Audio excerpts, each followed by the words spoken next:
ঘনিয়ে আসছে ত্রয়োদশ জাতীয় সংসদ নির্বাচন।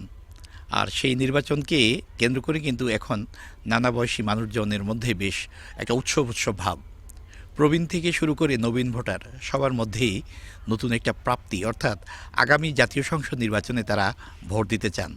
তার সঙ্গে আছে কিন্তু তাদের নানা রকম প্রত্যাশা। দেশের এই বর্তমান পরিস্থিতিতে নির্বাচনটা খুবই জরুরি। আমরা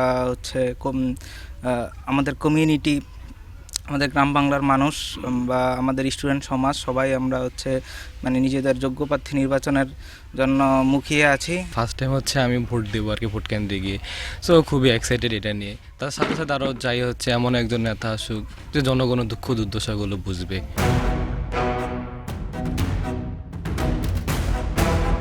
দিন যতই যাচ্ছে ততই ভোটের মাঠ বেশ সরগরম হচ্ছে। চাঁদপুরের নানা শ্রেণীর ভোটাররা এ নিয়ে আলোচনায় বেশ মশগুল। তার মধ্যে আছেন প্রবীণ ভোটাররা। প্রবীণ ভোটাররা আবারও চাচ্ছেন অতীতের মতো নতুন করে আবারও তারা ভোট কেন্দ্রে যেতে চান। তাদের সেই প্রত্যাশা এবং প্রাপ্তি নিয়ে আলোচনা করেছি প্রবীণদের সঙ্গে।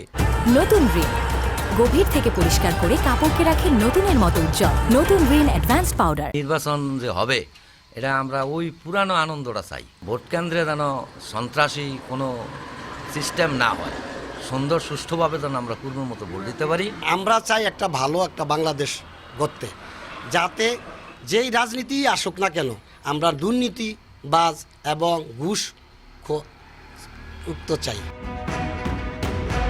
প্রবীণরা বলেছেন একসময়ে তারা উৎসবের সঙ্গে ভোট কেন্দ্রে ছুটে যেতেন, মাঝখানে ভাটা পড়েছে নানা কারণে। তবে আবারও ছুটে যেতে চান সেই শৈশবে, যেমনটি যৌবনের শুরুতে তারা ভোট কেন্দ্রে ছুটে গিয়েছিলেন। আর নবীনরা প্রথম যারা ভোট দেবেন তাদেরও কিন্তু অনেক প্রত্যাশা, তবে তারা সংখ্যার মধ্যে আছেন। ফারুক আহমদ, সময় সংবাদ, চাঁদপুর।